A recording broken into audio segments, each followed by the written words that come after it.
탭으로 옮겨 갈게요. 자, 지난 시간에 우리가 언약궤 이야기를 했었죠. 언약궤를 통해서 언약궤가 빼앗기고 또 그것이 되돌아오는 과정 속에서 또 하나님의 나라와 그 일들에 대해서 우리가 함께 살펴보았습니다. 자, 우리 언약궤 이야기는 이제 마음 저물어 하고요. 그다음에 우리가 오늘 배워야 할 것은 자, 미스바 성회입니다. 미스바 성회. 언약궤가 빼앗기고 되돌아오는 과정 속에서 사무엘 선지자가 이제 엘리 제사장의 자리를 이제 대신하게 됩니다. 이미 그 전부터 사무엘에 통한 하나님의 말씀이 이스라엘 사람들에게 하나님의 말씀으로 받아들여지고 있는 상황 속에서 언약궤가 빼앗기고 블레셋 사람들의 어떤 회방과 핍박과 어떤 그들의 어떤 다스림이 이스라엘 사람들에게 큰 어려움을 가져가게 됩니다. 자, 이런 때에 사무엘 선지자가 전면에 이제 등장하게 되고요. 사무엘 선지자의 첫 번째 메시지는 이겁니다. 회개하라입니다. 회개하라. 자, 사사 시대의 마지막 사사, 사사기로서 마지막 사사는 삼손이지만 전체적인 이스라엘 역사에 있어서 마지막 사사를 사무엘로 보기도 합니다. 즉 왕이 등장하기 전까지 이스라엘 백성을 통치한 하나님의 대리자로서의 사사, 그 마지막이 사무엘이었습니다. 근데 이 사무엘의 사사로서의 의의가 뭐냐면 영적 메시지를 던졌다는 거예요. 자, 여러분 이전에 사사기에 많은 사사들을 보십시오. 그들은 이방 민족이 이스라엘 백성을 괴롭히고 이스라엘 백성이 이방 민족의 괴롭힘 통해서 하나님께 간구하고 그럼 하나님은 그것을 불쌍히 여기셔서 사사를 보내고 그 사사가 이스라엘의 군대를 조직해서 이방 민족을 물리치는 이러한 패턴이었죠. 그런 상황 속에서 이스라엘 백성이 하나님께 우리를 도와주십시오 간구하고 부르짖었지만 사사를 통해서 이스라엘 백성의 영적 돌이킴, 회심의 일들은 나타나지 않았어요. 그러니까 사사라는 자리는 기본적으로 군대 장관, 뭐 그들을 다스리는 어떤 통치자, 대리자 이 정도의 의미였지 영적인 어떤 선지자의 역할은 전혀 하지 못했던 것 같아요. 근데 이 마지막 사사라고 알려지는 이 사무엘은 달랐어요. 그는 블레셋의 어떤 지배 밑에 있던 이스라엘 백성들의 그 어려움 속에서 하나님의 말씀을 전할 때 그냥 군대를 조직하고 블레셋을 물리치는 것으로 끝나지 않았습니다. 그는 무엇보다 뭘 촉구했다? 회개를 촉구했다. 이런 의미에서 사무엘은 사사임에도 선지자였다는 것이죠. 선지자였다. 자, 제가 지난 시간에 이런 얘기 했었죠, 여러분. 사무엘의 가치가 뭐냐? 사무엘의 가치는 지금 사사기 시대에서 왕정 시대로 들어가고 있습니다. 자, 그 사사기 시대에는 자기 소견에 옳은 대로입니다. 근데 왕정은 뭐죠? 하나님 뜻의 다스림이 나타나는 시간이에요. 자, 이 시간들의 그 가운데 누가 서 있어요? 사무엘이 서 있는 거예요. 그리고 이 사무엘은 이 자기 소견에 옳은 시간과 하나님의 뜻의 다스림 사이에 무엇을 매개로 했습니까? 하나님의 말씀. 자, 이래서 자기소개로 옳은 사사기가 무너지고 하나님의 뜻의 통치를 받는 이스라엘의 왕정 시대가 연결이 될 수 있는 거예요. 여러분, 이게 어떤 의미를 우리에게 전해주는 거죠? 결국 우리의 구원도 마찬가지 않습니까? 옛사람, 그죠? 자기 소견, 자기 뜻대로 사는 거. 이게 우리 옛사람이죠. 자, 이 인생이 하나님의 뜻, 새 사람, 결국은 하나님의 나라, 이 구원의 삶으로 바뀌어져 가는 게 구원이죠. 그럼 이 안에 결국 뭐가 들어가 있어요? 말씀이 들어가 있는 거죠. 그러니까 하나님의 말씀이 가장 중요해요. 하나님의 말씀이 사람들의 심령에 들어가서 그 말씀에 순종하고 그 말씀대로 살아가는 삶이 나타나는 게 구원입니다. 그러니까 우리가 흔히 구원이라는 것을 이렇게 생각합니다. 그냥 천국에 간다. 하나님의 복을 받다. 하나님의 뭐 인도, 하나님의 인도함, 보호를 받다. 이렇게 생각하고 있는데요. 여러분 이건요. 구원의 내용이 아니라요. 구원의 이익이에요. 구원이 우리 가운데 임하면 구원이 우리에게 베푸는 이익이에요. 이걸 구원으로 알고 있으면 안 돼요. 구원은 이게 아니고요. 심령의 변화의 변화. 그래서 옛사람이 죽고 새 사람이 사는 거예요. 그리고 이런 심령의 변화를 위해서 하나님의 말씀이 들어오기 시작하고 이것을 위해서 우리 안에 성령의 임재가 들어오고 또 이것이 가능하기 위해서 죄의 용서받음, 대속이 일어나는 거고. 그렇죠? 이게 구원의 내용이에요. 자, 성도님들 지금 잘 분별하세요. 나 구원받았어. 그래서 구원받아서 뭐 어떻게 됐는데 나 이제 천국 가 죽으면 하나님이 날 복 주셔. 내 삶에 막 형통함이 있어. 내가 막 많은 것에 부유함도 얻을 수 있고 그걸 하나님 내 삶에 오셔서 보호하시고 나를 인도하셔. 여러분 이게 구원이 아니에요. 이거 다시 얘기했지만 뭐죠? 제가 얘기했죠. 이 내용은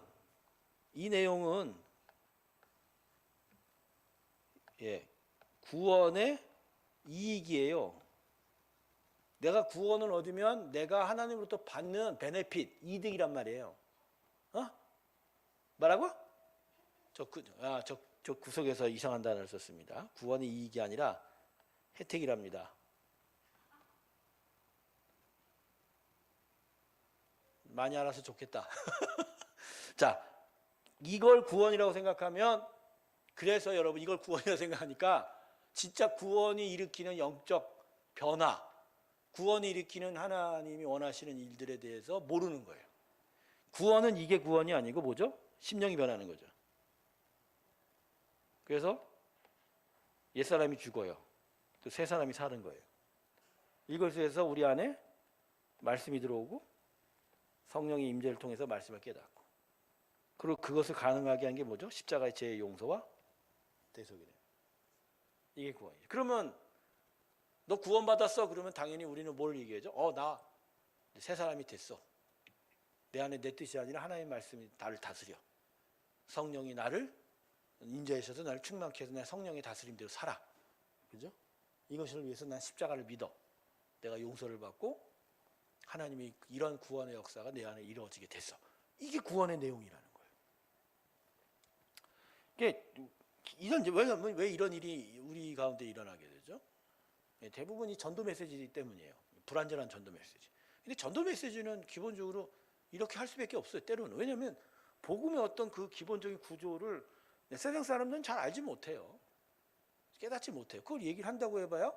여러분 전도하는데 길거리 가서 만나시는 분들한테 십자가에 죽고 십자가에 사십시오 그래봐요. 그게 처음부터 마음 불편할 수 있거든요. 그러니까 무언가 당신이 예수를 믿게 되면 얻을 혜택 그것들을 먼저 제시할 수도 있는 거죠. 어쨌든 간에 그 혜택이라는 것이 아니라 구원의 마지막 여정의 최종 목적지를 이야기하는 부분이죠. 당신이 예수를 믿으면 천국을 얻습니다. 당신이 예수를 믿으면 새 생명을 얻습니다. 여기까지가 전도 메시지예요. 근데 이게 다인 줄 알아요. 그래서 교회에서 예배실로 왔는데 이것만 붙들고 있는 거예요. 이건 종교심이에요. 종교심이 자극이 돼서 예배실로 왔을 뿐이에요. 진짜 복음이 우리 안에 들어와서 우리 안에 일으킬 내용들은 아직 접근도 안 된 거예요. 시작도 안 된 거예요. 근데 이게 교회에서 가르칠 내용이라는 거예요. 당신이 예수를 믿으면 당신 안에 이런 변화가 일어납니다. 그래서 이런 일들이 여러분 안에 있습니다. 그리고 이런 삶이 여러분이 나타납니다. 그와 동시에 여러분은 바로 이러한 하나님의 혜택을 받습니다. 이게 균형 잡혀서 가르쳐야 돼요. 자, 그래서 지금 제가 이제 미스바 성의 이야기를 했는데, 선지자 사무엘 선지자의 의미가 바로 이런 거예요. 가나안 땅에 들어간 이스라엘 백성이 진짜 구원이란 하나님의 백성다운 구원의 삶의 내용을 갖추지 못했을 때, 그리고 이방의 지배를 받고 그저 중간중간 나타난 사사를 통해서 그때마다 잠깐의 구원을 얻은 것에서 이제 벗어나는 시대. 결국 진짜 구원이 뭔지 이 심령의 변화에 대해서 하나님께서 말씀하기 시작했다는 거죠. 여러분, 이게 은혜예요. 이게 은혜라고. 여러분, 은혜는요, 엄밀히 말하면요, 돈을 받고 내 삶의 고난이 해결이 되는 이게 은혜가 아니에요. 은혜는요, 하나님을 깨닫다가 은혜예요. 하나님을 깨닫다. 그래서 하나님의 나라가 뭔지, 하나님이 우리에게 무엇을 원하는지, 하나님이 우리 안에서 어떤 일을 하는지를 내가 알기 시작을 하는 게 은혜예요. 그러면 내 안에 참된 구원이 임하게 되고, 그 구원의 삶의 질서, 그 변화를 통해서 내 안에 하나님 나라가 들어오게 되는 거죠. 그러니까 이 사무엘 시대가 은혜의 시대인 건 맞아요. 사무엘 시대가 은혜의 시대인 건 맞죠. 결국 사무엘을 통해서 회개의 메시지, 말씀이 나타나고, 이 말씀을 통해서 이스라엘 백성의 심령의 변화가 나타나고, 결국 하나님의 마음, 뜻을 알게 되고, 여러분, 이게 부흥이라고 하는 거거든요. 우리는 부흥을, 이것도 그래요. 부흥에 나타난 현상을 바라봅니다. 부흥했더니 교회 성도들이 많이 늘고, 부흥했더니 뭐 헌금이 많이 늘고, 부흥했더니 막 교회가 커지고. 여러분, 이건 부흥이 일어나면 일종의 나타나는 결과물의 한 부분이지 이게 부흥은 아닙니다. 부흥은 이거예요. 사무엘 선지자가 지금 이스라엘 백성이 했던 회개하고 말씀이 임하고 심령이 변하고, 그래서 하나님 마음과 뜻대로 알게 되고 그대로 살아가는 일, 이게 부흥인 거죠. 그러니까 엄밀히 말하면 복음대로 살아가는 일이 나타나면 그게 부흥입니다. 거꾸로 얘기해서 복음대로 살아가는 일이 웬간해서 안 나타나니까 부흥을 원하고 있는 부흥을 원하고 있는 거예요.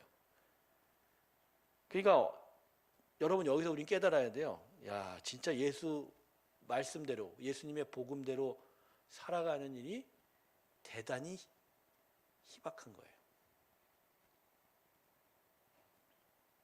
여러분, 자기 자신을 보고 또 우리 교회를 보고 우리 한국 전체 교회 또 세상의 나라와 또 복음의 나라를 보십시오. 여러분, 복음이 선포된 대로 사는 게 많이 보입니까? 하나님의 말씀대로 살아가는 일이 막 주변에서 잘 보여요?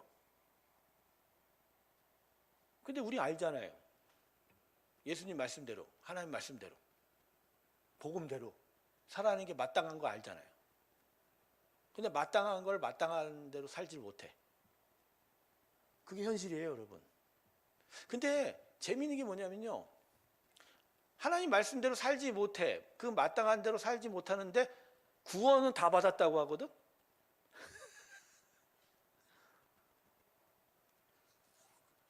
이걸 어떻게 얘기를 해야 돼요? 일단은 구원은 받아놓고 보는 거고, 살아가는 건 전혀 다른 문제인가요? 다시 봅시다.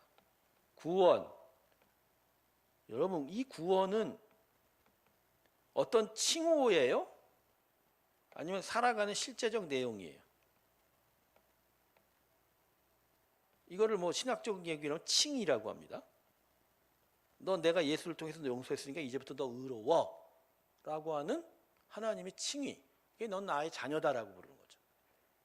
근데 실제로 구원은 칭의로 끝나지 않죠. 성화라고 하죠. 거룩한 변화. 이걸 이제 신학적 용어로 성화라고 하는데, 이 성화가 당연히 같이 더해져야 되잖아요. 그러니까 자기 자신한테 솔직히 물어보려니까요. 나는 하나님이 나의 자녀라고 부르신 것만 지금 이루고 있는지, 아니면 이 거룩한 변화를 계속 이루어가고 있는지.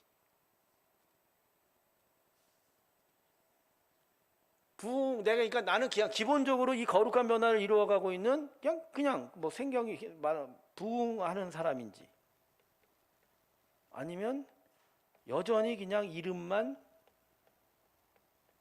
가지고 있는지. 이스라엘 백성이 사사기 시대에 이렇게 살았다는 거예요. 한국교회가 문제가 있다는 거, 제가 막 자꾸 문제 한다는데, 한국교회 성도들의 신앙의 문제점의 첫 번째가 뭡니까? 네. 뭐만 붙잡고 있어요? 하나님의 택하심만 붙잡고 있는 거예요. 우리 자녀들이 교회를 안 나와. 예수를 잘 안 믿어. 근데 권사님들, 노년의 이제 부모들이 그래도 끝까지 붙들고 있는 게 뭐죠? 그래도 얘들 하나님 택하셨어요. 하나님 자녀로 택하셨다니까요. 택하심이 있는 건 믿어요. 그래요.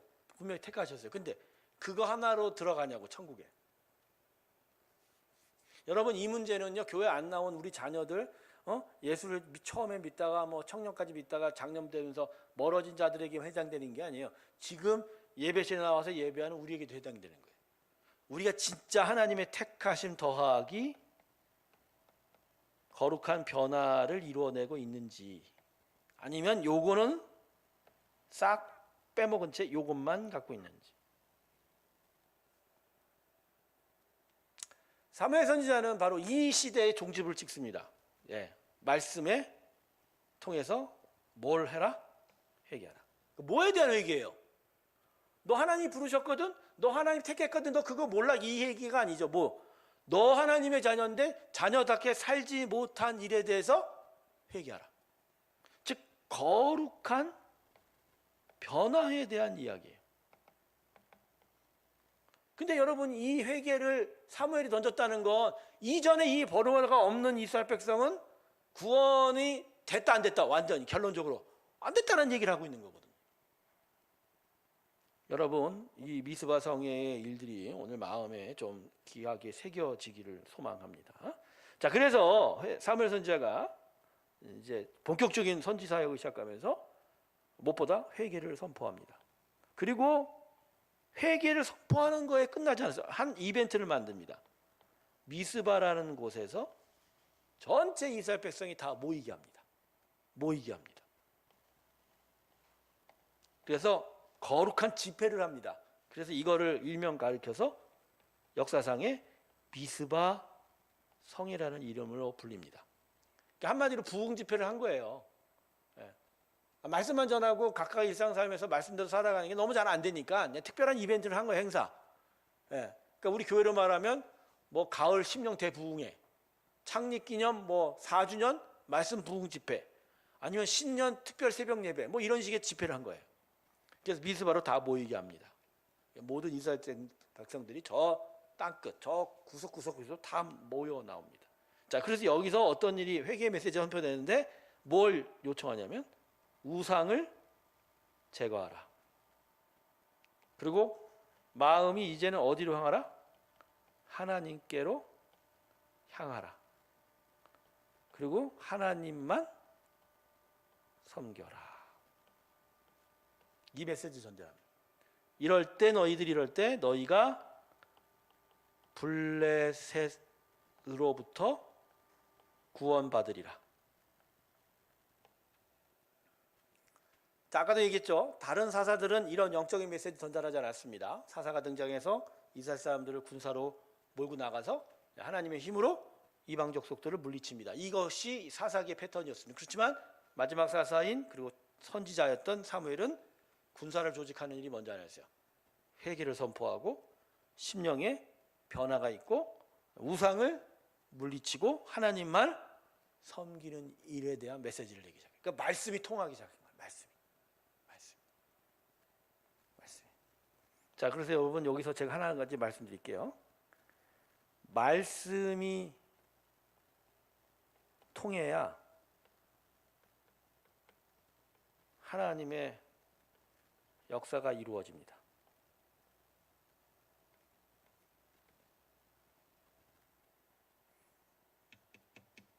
사사기 시대에 하나님의 도우심과 은혜는 있었어요. 그러나 하나님의 역사가 이루어지진 않았죠.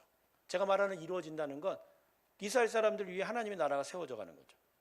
그건 없었어요. 그냥 하나님 긍휼하게 여기셔서 이방 족속을 물리쳐주는 그냥 하나님의 은혜만, 긍휼만 있었을 뿐이에요. 하지만 진짜 참된 구원의 역사, 하나님의 온전한 나라가 세워지는 건 말씀이 있었어야 돼요. 사무엘 시대에 그게 가능하게 된 거예요. 그러니까 여호수아 시대에 하나님을만을 섬기겠다는 그 고백이 팽배했던 그 시간 이후에 무려 한 200~300명, 300년의 시간이 지난 이후에 사무엘 때에 와서 그것이 비로소 다시 시작이 되었다. 여러분, 오늘 이것을 여러분에게 우리가 교훈받아야 됩니다. 우리 안에 진짜 하나님의 역사,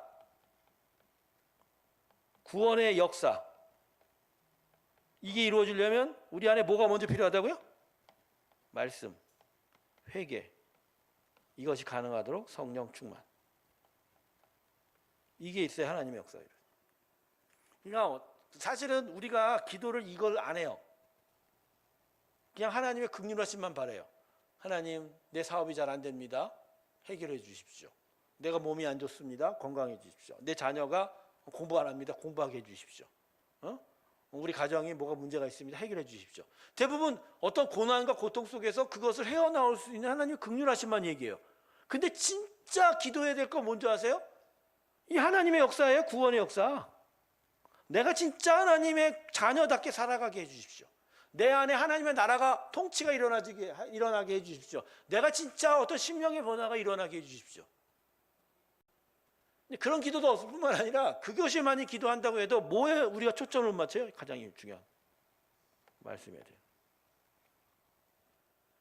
그래서 여러분, 이게 설교단에 와서 계속적으로 하나님 말씀을 전하는데, 하나님의 말씀을 듣고 귀담아 듣고 생각하는 이 성도들의 눈망울의 초롱초롱함과 그 자세가 보입니다.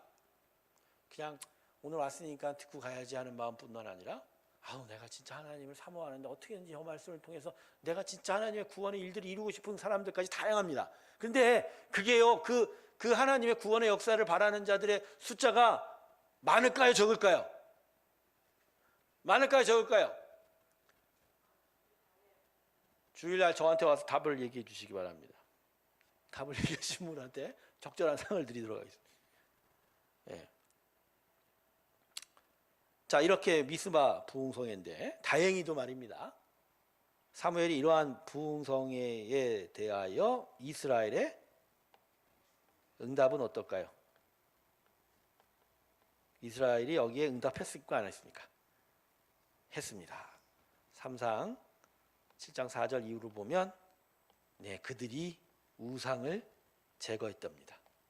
그리고 하나님만을 섬길 것을 고백했다고 씁니다. 미스바 성회는 참으로 대단한 집회였습니다. 성경에 기록된 미스바 성회,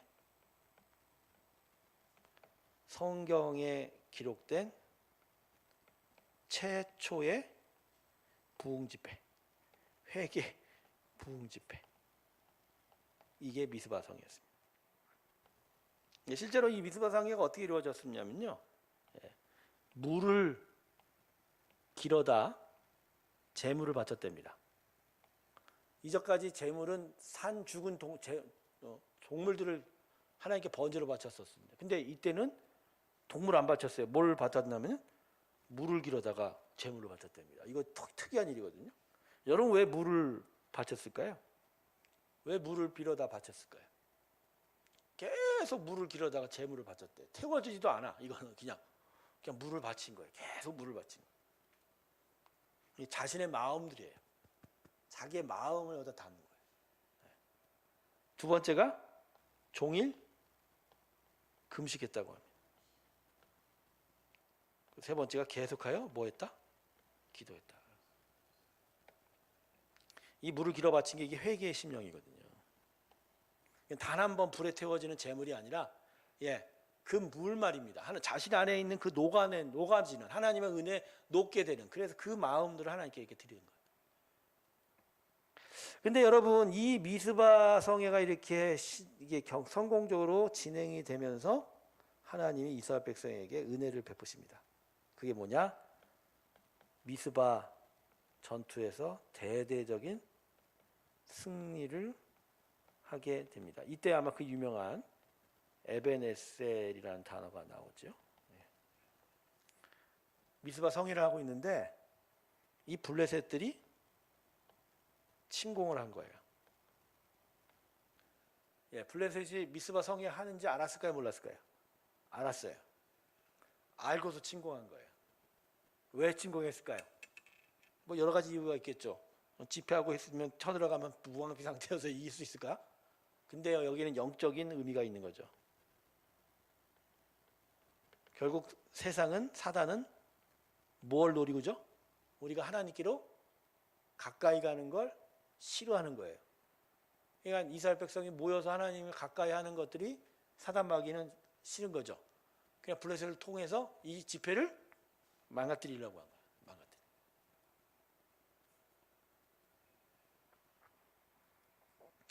여러분, 그랬습니다. 진짜 우리가 하나님의 구원의 역사를 이루려 하는데 가까이 가잖아요. 사단 마귀가 항상 시험 겁니다. 내외적으로 공격합니다. 환난 가운데 들어가기도 하고 고통이 오기도 하고 이럴 때 이때 영분별 잘 하셔야 돼요. 이게 마치 우리 안으로부터 우리 자신의 어떤 연약함과 부족함은 무조건 있지만 이게 도대체 왜 어디서 왔는지를 구분해야 돼요. 이럴 때 가장 중요한 게 뭐죠? 이러한 일들의 원인은 이런 영적 부흥 때문이다. 그러려면 결국 어떻게 해요? 영적 부흥을 계속 지켜나갈 수밖에 없어요. 계속 하나님께 집중하는 거죠. 집중하는. 그 집중하고 그분이 이루시기를 하시는 거죠. 자, 블레셋이 침공했어요. 그러니까 이스라엘 백성이 어떻게 했어요? 안 되겠다. 우리 칼 창 들고 군대 조직해서 나가자. 그랬습니까?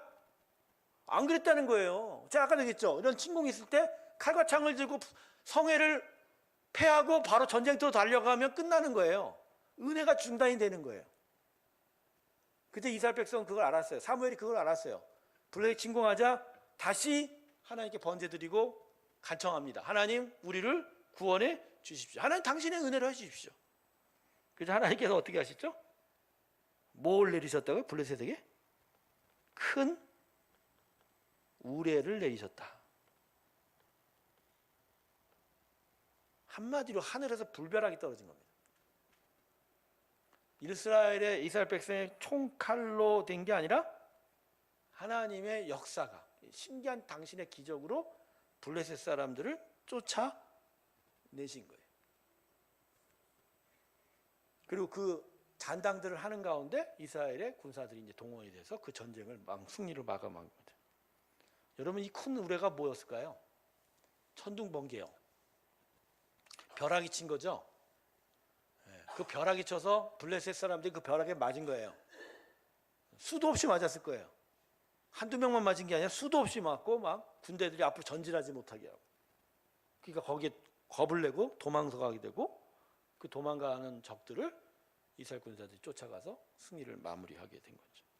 여러분, 이때 그래서 아까 얘기했잖아요. 무슨 단어가 나타나서 에베네셀. 하나님이 여기까지 우리를 도우셨다. 성도 여러분, 은혜로 하나님께 항상 은혜를 간구하십시오. 그 믿음으로 하나님을 항상 바라보세요. 그러면 하나님이 그 은혜의 간청에 당신의 은혜로 응답하실 겁니다. 우리가 이 미스바 성의 그 미스바 전투까지 이어지는 가운데 제가 한 가지 얘기했죠. 블레셋이 회방을 할 때 성회를 깨트리고 총칼을 들고 전쟁터 안 나갔다는 거. 즉 영적인 심령의 부흥을 원하는 그 집회가 그들의 실생활에도 이루어진 거예요. 그래, 우리는 은혜로 살 거야. 믿음으로 살 거야. 하나님 알아서 해주십시오라고 버티자 하나님이 거기에 큰 의뢰로 대답을 하신 거라는 거예요. 여러분, 이게 은혜의 방식인 거예요. 우리가 따라가야 될 은혜의 방식이 이거예요.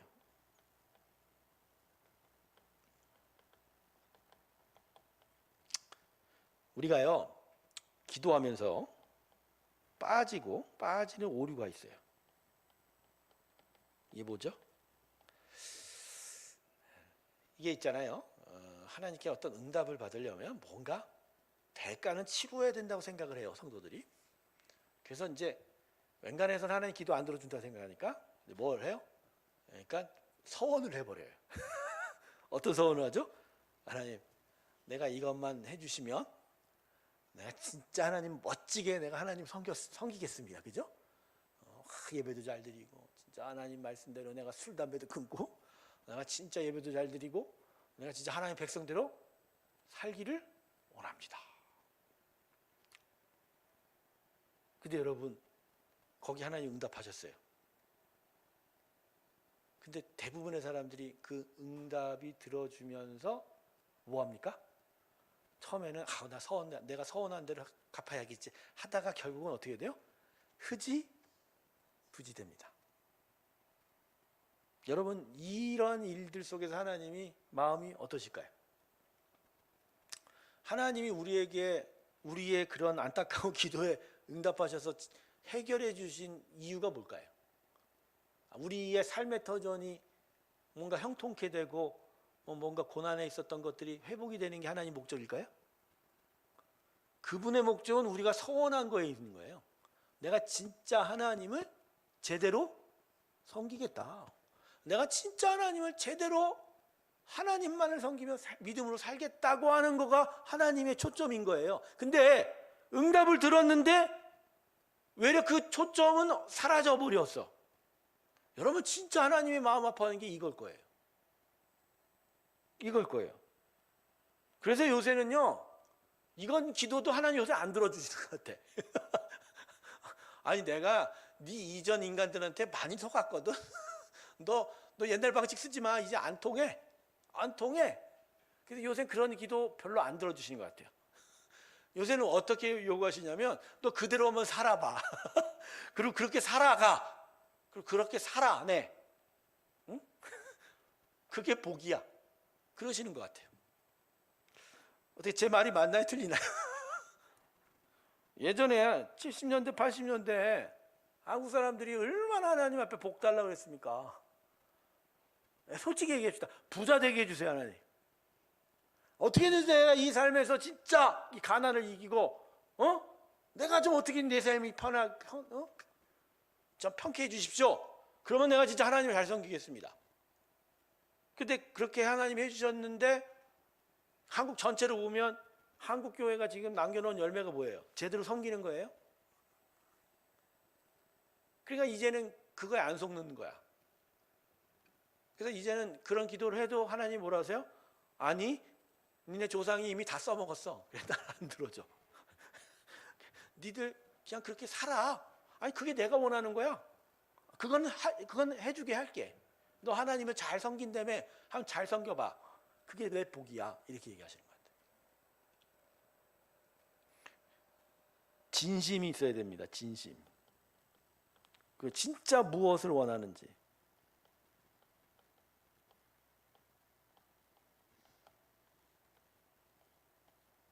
진짜 무엇을 원하는지. 이게 분명해야 돼요. 이게 신앙입니다. 이게 신앙입니다. 미스바 성에는 이게 분명했다는 거예요. 이스라엘 백성이 진심으로 우상을 제거하고 하나님 섬기겠다고 고백했던 거예요. 그리고 거기엔 하나님의 말씀이 선포되고 회개의 역사가 있고 심령이 변해서 그 진심이 나타난 거예요. 그 거기 하나님이 우레로 블레셋을 쫓아내신 거예요. 그 역사가 바로 사무엘 선지자가 이스라엘 백성에게 행했던 일이었다. 여러분, 우리 진짜 믿음 생활할 때 이거 진짜 진심으로 한번 하는 신앙이 있어야 돼요. 여러분의 마음을 한번 지금 다시 한번 살펴보십시오. 여러분, 왜 신앙생활 하세요?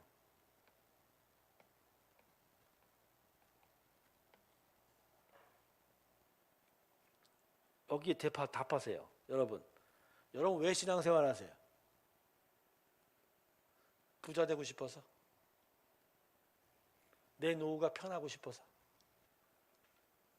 내 자녀가 잘 되기를 바라서? 내 가정의 문제가 해결되기를 바라서? 여러분 지금 제가 지금 얘기했던 것을 하나님께 드리지 못할 건 아니에요. 하나님 이렇게 해주십시오. 이것을 원합니다. 얘기는 할 수 있어요. 그러나 그게 내 신앙생활의 목적일 수는 없죠. 하나님이 해주시면 하는 거지. 그러나 진짜 내가 왜 신앙생활 하는지에 대한 목적은 분명히 잡아야죠. 여러분 왜 신앙생활 하세요? 네? 왜 신앙생활 하세요? 왜 신앙생활 하냐고.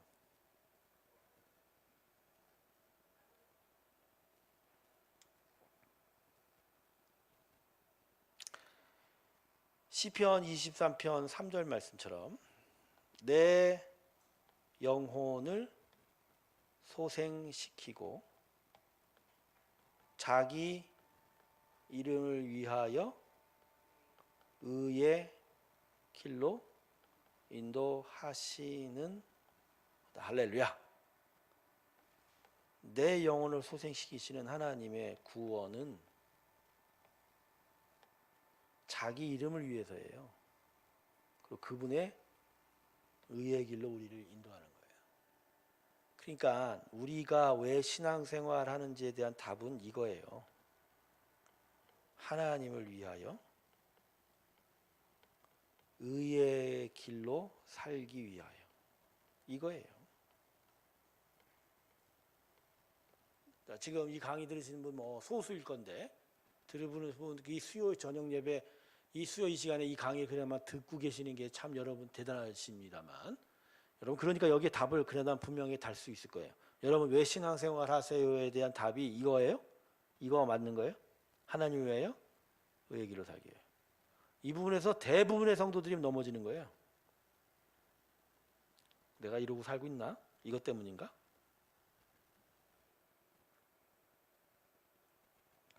여러분 이뤄야 돼요. 이게 우리가 걸어갈 길입니다. 예수님의 십자가가요, 하나님의 아들이 십자가에 죽는다는 게 이게 하나님의 모든 것을 다 드린 거거든요. 그래서 그 진짜 거기서 하나님의 사랑의 진심인 거죠. 근데 그 진심이 말입니다. 그냥 내가 이 땅에서 그냥 내 삶의 개인적인 여러 가지 일들, 뭐 잘 살고 싶고 부자가 되고 싶고 그죠, 건강하고 싶고 노후가 편하고 싶고 이런 것 때문에 예수님이 십자가에 죽었을까요? 대답을 해보시라니까. 하나님의 아들이 그것 때문에 십자가에 죽었을까? 네, 여러분 우리 이 부분에 대해서 회개해야 됩니다. 나의 그걸 위해서 예수님이 십자가에 죽었다? 전 예수님이 그렇게 죽었으면 헛되게 죽었다고 생각합니다. 온 우주 만물을 창조하신 하나님이 십자가에 당신의 모든 것을 내어던진 게 고작 나라는 인간, 한 작은 인간 피조물에 그런 것들을 위해서 죽었다. 그건요 여러분 우리가 하나님을 이용하는 것밖에 안 돼요. 하나님을 이용하는 것밖에 안 된다는 거예요. 여러분 이러한 믿음과 신앙생활은 존재할 수 없어요. 여러분 그건 우리 머릿속에서 우리가 그냥 바라는 바지 그건 존재할 수가 없는 거예요.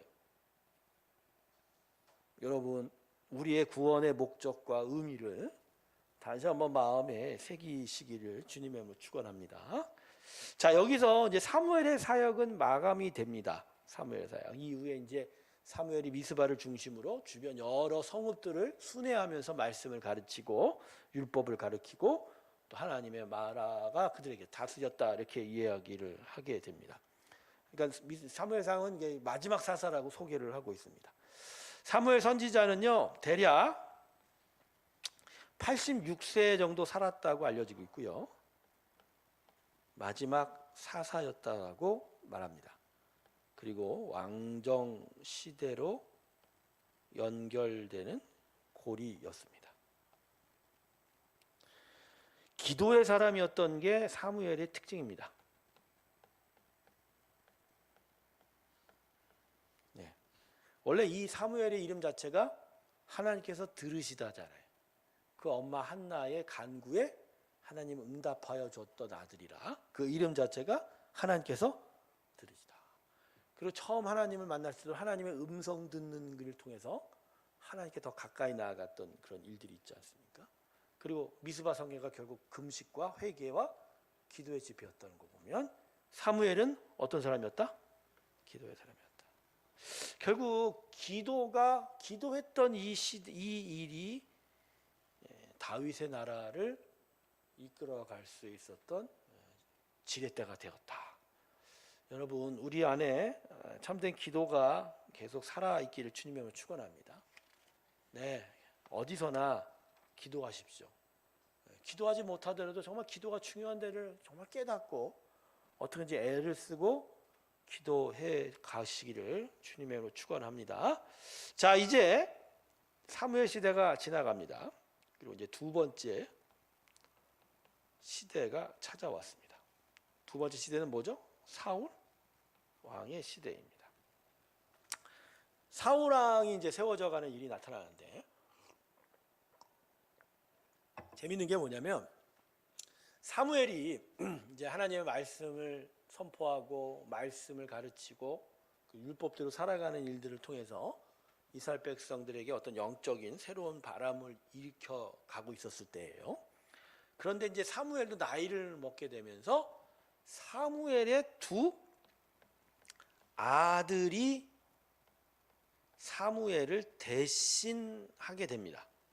요엘과 아비야라는 두 아들인데 뭐 이름까지 다 알 필요는 없습니다만, 근데 이 두 아들이 범죄하게 됩니다. 사무엘상 8장 3절을 보면요, 뭐라고 적혀 있냐면 이 두 아들이 자기 아버지의 행위를 따르지 아니하고, 구체적으로 자기 이득을 취하고 뇌물을 받았다고 합니다. 그러니까 암만 해도 아버지 사사 있던 사무엘의 이름을 대신해서 대신 통치했나 봐요.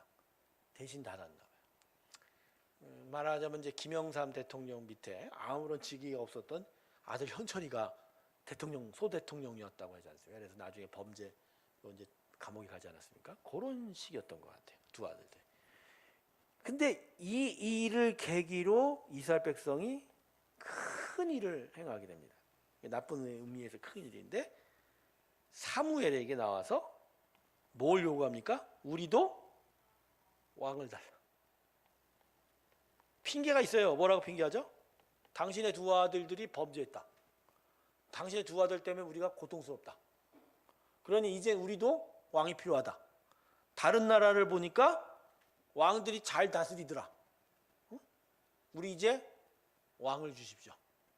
왕을 세워 주십시오. 그래서 여러분 사무엘상 8장 5절을 보면 이렇게 이스라엘 백성이 요구합니다. 모든 나라와 같이 우리에게 왕을 세워달라. 참 역사가 반복이 돼요. 사무엘이 결국은 엘리 제사장과 두 아들의 타락 위에서 새롭게 세워졌거든요. 그렇잖아요, 여러분. 기억나시죠? 지난 지지한 시간 했지 않습니까? 근데 사무엘이 늙자 또 그 일이 반복이 되는 거예요. 사무엘이 못 가르쳤을까요? 엘리는 자신의 두 아들을 잘 가르치지 못했다고 성경이 기록하고 있습니다. 그러면 사무엘이 두 아들이 뇌물을 받고 자기 이익을 취한 건 어떻게 기록하고 있죠? 아무런 언급은 하잖아요. 아무런. 그러니까 사무엘이 잘못 가르쳤을까요? 공란으로 남겨놓죠. 여기에 대해서 우리가 생각할 바가 많다는 얘기겠지만 어쨌든 역사는 반복이 되죠. 그런데 엉뚱하게 이 일이 일어나자 이스라엘 백성이 뭐라고 요청합니까? 왕을 주십시오. 왕을 주십시오. 사무엘의 마음이 되게 아팠을 것 같아요. 되게 아팠을 것 같아요. 그래서 사무엘이 되게 마음이 기뻐하지 않은 채 하나님께 이 일을 어떻게 생각하시냐고 여쭤봅니다. 그러자 하나님께서 뭐라고 하시죠? 그래, 저들이 원하는 대로 왕을 세워주라. 세워주라. 그런데 쟤네들의 마음의 중심은 뭐냐면 나를 버려 자기들의 왕이 되지 못하게 하려 합니다. 그러니까 너 슬퍼하지 말라. 너에 대한 이야기가 아니라 누구에 대한 이야기라? 하나님에 대한 이야기라. 하나님에 대한 이야기라.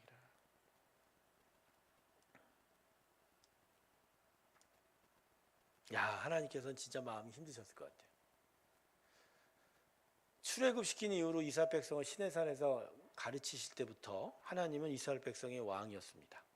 이스라엘의 주인이고 이스라엘만의 하나님이고, 그리고 하나님의 직접적인 통치를 통해서 이스라엘 백성들은 하나님의 은혜 안에 살게 됐던 거예요.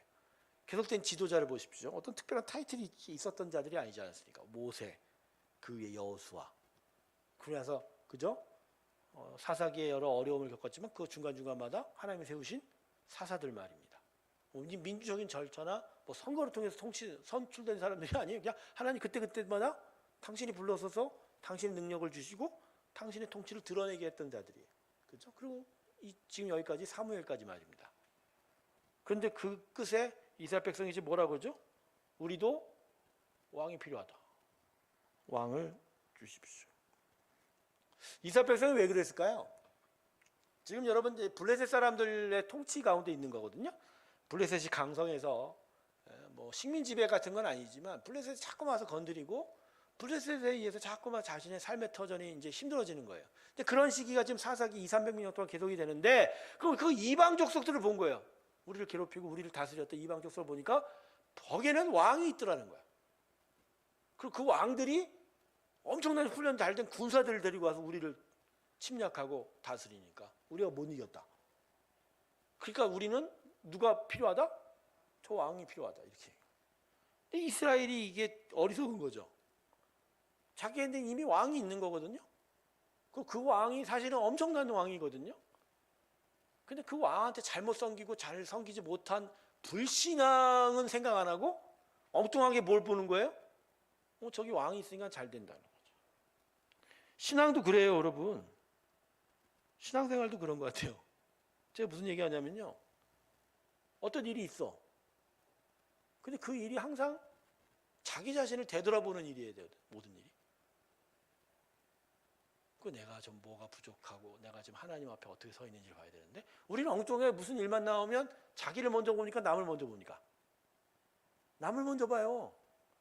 저기가 저렇게 잘못하고 쟤들이 저걸 못하고 저기서 저런 일이 나타나니까 이 모양 이 꼴이야.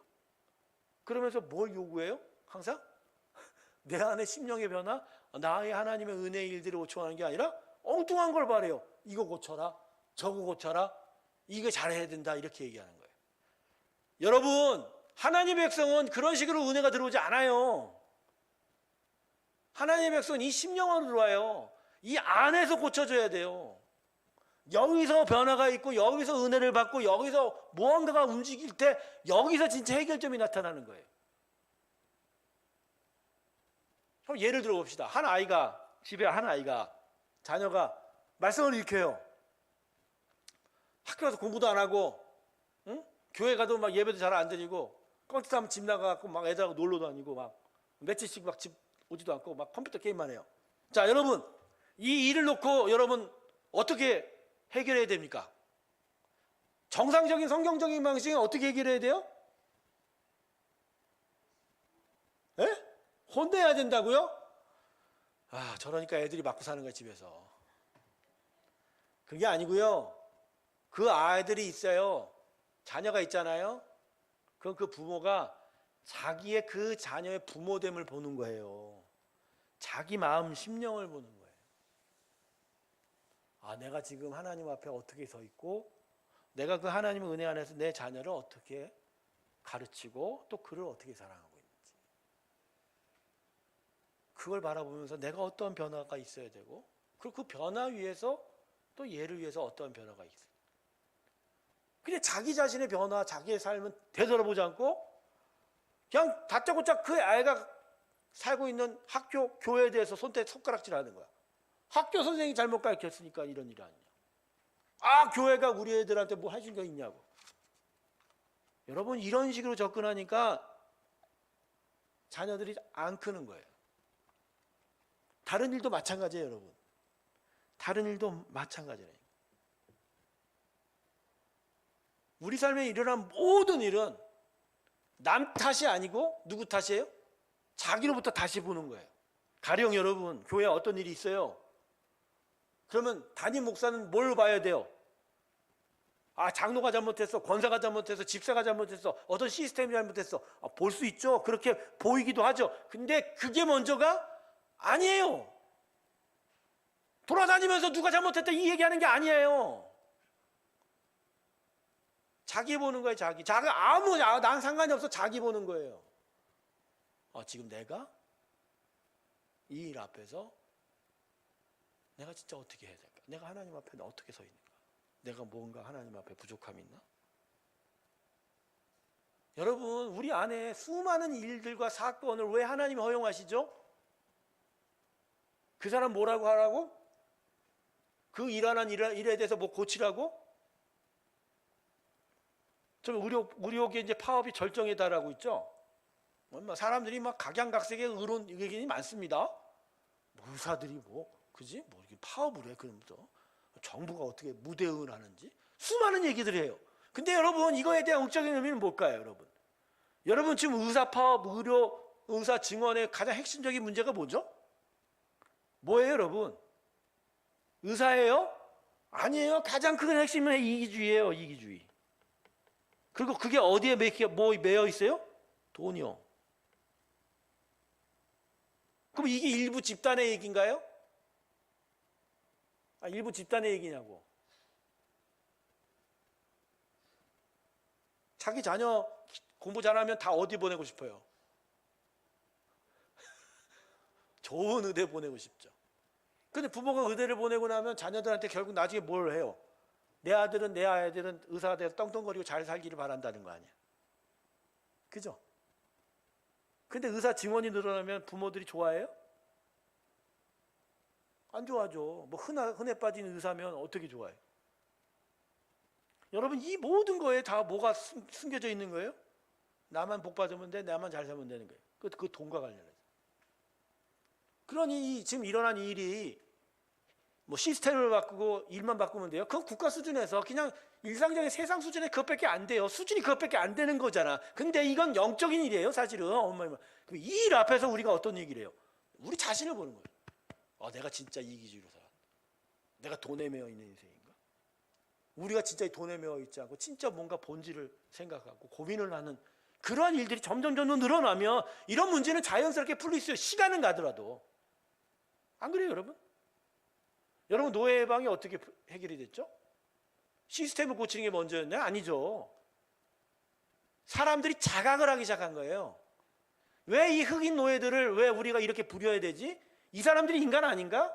이게 도대체 뭐지? 저 비참한 흑인 노예 앞에서 시스템을 고치 이게 먼저가 아니라 그걸 본 사람들의 심령에 뭐가 있는 거예요? 은혜가 들어오고 하나님의 뜻에 대한 자각이 나타나기 시작하면서 천천히 노예 해방에 대한 이야기가 되기 시작을 하고 그것이 엎어진 거예요.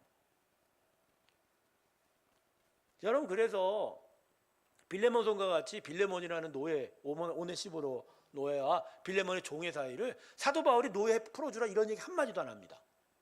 그냥 주의 종으로, 주의 형제로 대하라 이렇게 얘기합니다. 노예를 해방하고 노예제도 문제 지적하는 게 문제가 아닌 거예요. 그게 핵심이 아닌 거예요. 노예를 부리고 있는 우리들의 마음, 그 이기주의, 그 물질, 그 만능주의, 그것들이 무너질 때 당연히 그런 것들은 그냥 해결이 되어가요. 사랑하는 성도 여러분, 우리 주변에서 내 삶에 일어나는 모든 문제는 결국 누구에 대한 문제다? 나에 대한 문제예요.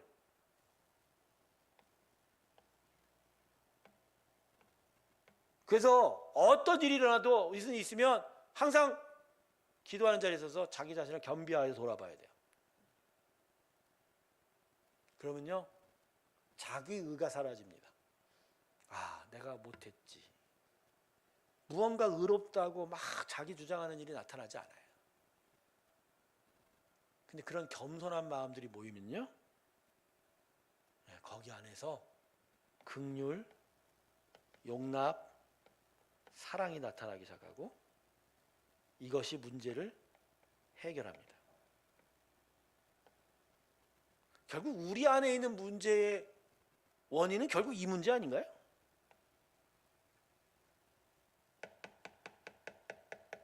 이 문제잖아요. 안 그래요, 여러분? 이 문제 아닌가요? 아니야? 그건데? 어떤 같은 일을 해도 어떤 사람은 100원을 받고 어떤 사람은 50원을 받아. 무려 2배의 차이가 나. 그럼 이쪽에서는 노사 파업을 하고 아닙니다. 이쪽에서는 막 노사 파업을 하는 사람을 누르고. 근데 해결점은 뭐예요, 결국? 임금을 얻는데 그게 아니죠.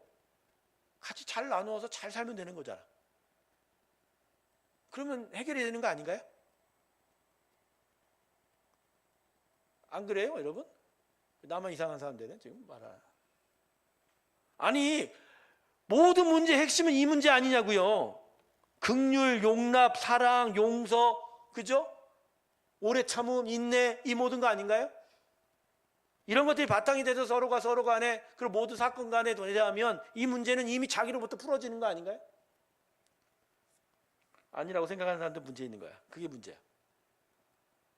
그래서 여러분 자기 자신을 봐야 됩니다. 자기 자신.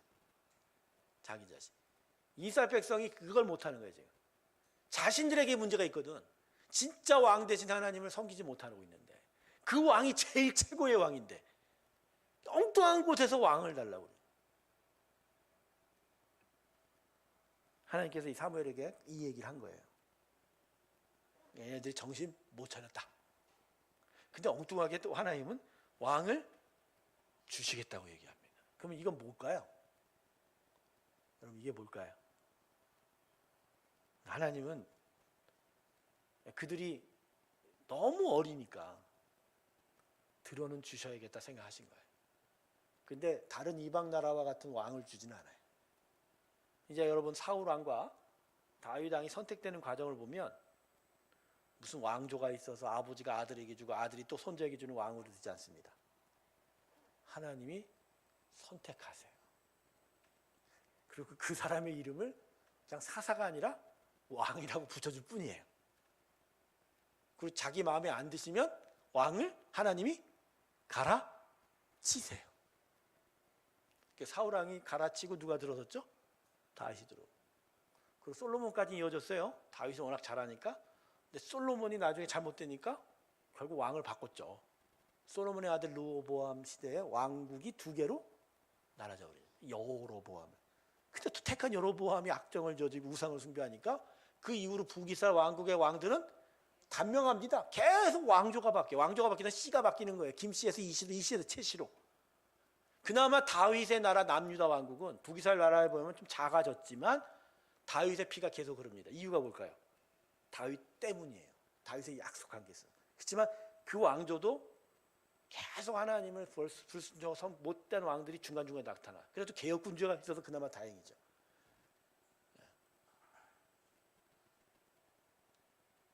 그러면서 분명히 사무엘에게 얘기하세요. 하나님께서 걔들한테 얘기해라. 왕이 나중에 너희를 부릴 것이라. 너희가 그들의 뭐가 된다? 종이 된다.